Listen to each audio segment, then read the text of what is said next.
राष्ट्रपति के हाथ में इतनी ताकत होती है कि वो सुप्रीम कोर्ट से फांसी की सजा पाए अपराधी को भी माफ कर सकता है। एक ऐसे ही राष्ट्रपति के पास 2 अपराधियों की दया याचिका आई थी और अपराधी भी कोई सामान्य नहीं थे।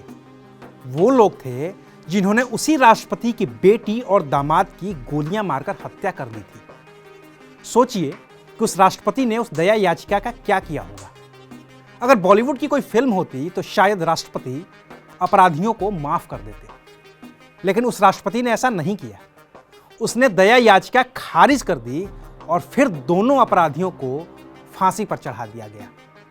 अपने ही बेटी दामाद के हत्यारों की संवैधानिक तरीके से मौत सुनिश्चित करने वाले ये राष्ट्रपति थे डॉक्टर शंकर दयाल शर्मा, जिन्होंने एक वक्त में भारत के प्रधानमंत्री का पद भी ठुकरा दिया था। नमस्कार, मैं हूं अविनाश और आप देख रहे हैं अनकट। आजादी के आंदोलन के बाद भोपाल की आजादी के आंदोलन से जुड़े शंकर दयाल शर्मा आजाद भारत में भोपाल प्रदेश के मुख्यमंत्री बने। बाद में यही भोपाल प्रदेश मध्य प्रदेश हो गया। लेकिन शंकर दयाल शर्मा का राष्ट्रीय राजनीति में कद 1972 में तब और बड़ा हो गया जब इंदिरा गांधी ने कांग्रेस तोड़ दी और फिर शंकर दयाल शर्मा इंदिरा गांधी वाली कांग्रेस के राष्ट्रीय अध्यक्ष चुने गए। इससे पहले वह 1971 में भोपाल से सांसद बन गए थे। इंदिरा गांधी ने उन्हें अपनी कैबिनेट में भी जगह दी थी। आपातकाल के दौरान भी शंकर दयाल शर्मा इंदिरा के साथ बने रहे थे और इसका फायदा उन्हें संजय गांधी की नजदीकी से भी हुआ। आपातकाल के बाद 1977 में हुए लोकसभा चुनाव में कांग्रेस की दुर्गति हो गई। इसमें शंकर दयाल शर्मा भी चुनाव हार गए, लेकिन 1980 में वो फिर से भोपाल से जीतकर सांसद बन गए, दिल्ली पहुंच गए। 1984 में शंकर दयाल शर्मा राजनीतिक अवसान की ओर चले गए। तब इंदिरा गांधी ने उन्हें आंध्र प्रदेश का राज्यपाल बना दिया। इस बीच 31 अक्टूबर 1984 को प्रधानमंत्री इंदिरा गांधी के अंगरक्षकों ने ही गोली मारकर हत्या कर दी। इसके बाद हुए दंगों में सिखों का कत्लेआम हुआ। आधिकारिक आंकड़ों के मुताबिक पूरे देश में करीब 3350 लोग मारे गए, लेकिन अनाधिकारिक आंकड़े 17,000 तक पहुंचते हैं। इन दंगों के लिए कांग्रेस के कई दिग्गज नेताओं को जिम्मेदार ठहराया गया।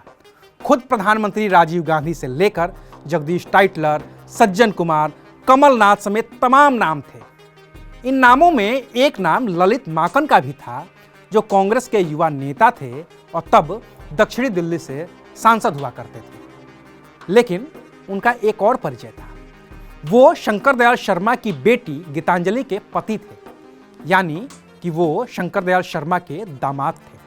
तब शंकर दयाल शर्मा आंध्र प्रदेश के राज्यपाल हुआ करते थे। सिख दंगों का बदला लेने के लिए 31 जुलाई 1985 को ललित माकन और उनकी पत्नी गीतांजलि की हत्या कर दी। हत्या करने वाले थे जिंदा, सुखा और कुक्की, खूंखार सिख आतंकवादी जिनका पूरा नाम था हरजिंदर सिंह जिंदा, सुखदेव सिंह सुक्खा और रंजीत सिंह गिल कुक्की। माकन, उनकी पत्नी और कांग्रेस के एक और कार्यकर्ता बालकिशन की हत्या के बाद तीनों सिख आतंकी फरार हो गए। बाद में जिंदा और सुखा ने आर्मी के जनरल अरुण वैद्य की भी पुणे में हत्या कर दी। जनरल अरुण वैद्य ही वो आर्मी ऑफिसर थे जिन्होंने स्वर्ण मंदिर में हुए ऑपरेशन ब्लू स्टार का नेतृत्व किया था और जिसमें भिंडरावाले मारा गया था। सुखा 1986 में पकड़ा गया। 1987 में जिंदा भी गिरफ्तार हो गया। केस चला और फिर सुप्रीम कोर्ट ने दोनों सिख आतंकियों को जनरल अरुण वैद्य की हत्या के जुर्म में फांसी की सजा दे दी। हत्यारों के पास आखिरी उम्मीद थी दया याचिका, और जब दया याचिका राष्ट्रपति के पास पहुंची तो उस वक्त उस कुर्सी पर थे डॉक्टर शंकर दयाल शर्मा। वही शंकर दयाल शर्मा जिनके आंध्र प्रदेश का गवर्नर रहने के दौरान जिंदा सुखा ने उनकी बेटी और दामाद की हत्या कर दी थी। जाहिर है कि उन्हें दया याचिका खारिज ही करनी थी। उन्होंने खारिज कर दी और फिर 9 अक्टूबर 1992 को जिंदा सुखा को पुणे की यरवदा जेल में फांसी दे दी गई। लेकिन आंध्र प्रदेश के राज्यपाल से राष्ट्रपति की कुर्सी तक पहुंचने के दौरान भी शंकर दयाल शर्मा के सियासी जीवन में एक बड़ा मौका आया था जब वो देश के प्रधानमंत्री बन सकते थे। आंध्र प्रदेश के राज्यपाल के बाद वो पंजाब और महाराष्ट्र के भी राज्यपाल रहे थे। 1987 में राजीव गांधी ने उन्हें देश का उपराष्ट्रपति बना दिया था, लेकिन अभी उनकी सबसे बड़ी भूमिका तो बाकी थी। वो 1991 का साल था। श्री पेरम्बदूर में राजीव गांधी की बम धमाके में हत्या हो चुकी थी और कांग्रेस के सामने नेतृत्व का सवाल था। कांग्रेस नेता चाहते थे कि सोनिया गांधी का मान संभालें। इसके लिए कांग्रेस वर्किंग कमेटी की बैठक भी हुई, लेकिन सोनिया ने उस वक्त परिवार को प्राथमिकता देते हुए कांग्रेस का अध्यक्ष बनने से इनकार कर दिया। और बात सिर्फ अध्यक्ष पद की ही नहीं थी, बात भारत के अगले प्रधानमंत्री की भी थी, क्योंकि राजीव गांधी नहीं रहे थे।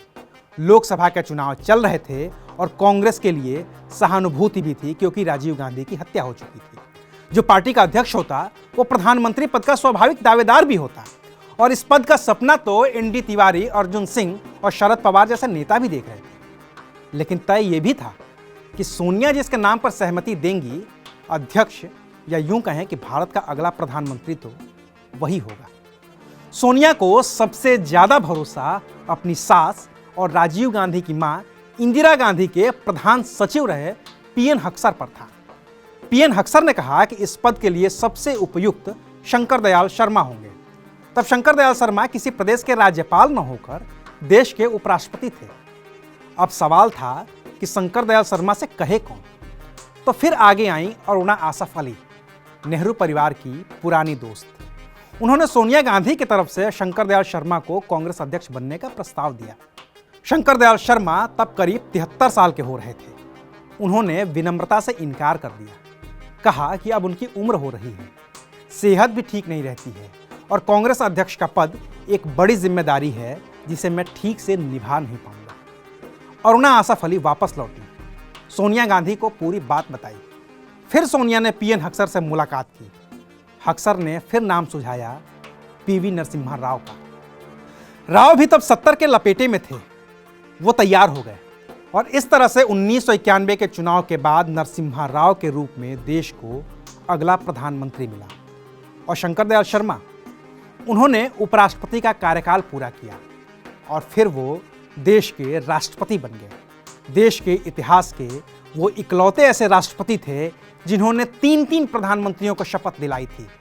पहले 13 दिन के लिए अटल बिहारी वाजपेयी को, फिर एचडी देवगौड़ा को और फिर इंद्र कुमार गुजराल को। लेकिन वो खुद दोबारा राष्ट्रपति नहीं बन पाए। आज ही के दिन यानी कि 26 दिसंबर 1999 को हार्ट अटैक की वजह से उनका निधन हो गया। डॉक्टर शर्मा चले गए, लेकिन राज्यसभा में बतौर उपराष्ट्रपति उनके कार्यकाल को देश हमेशा याद रखेगा। हमेशा याद रखेगा उनके आंसुओं को जो उन्होंने राज्यसभा में तब बहाए थे जब सांसद एक राजनीतिक मुद्दे पर सदन में हंगामा कर रहे थे। हंगामा आज भी होता है, लेकिन अब सदस्यों को सस्पेंड कर दिया जाता है। अब कोई नहीं है जो सदन की गरिमा बनाए रखने के लिए अपने आंसुओं का इस्तेमाल करे।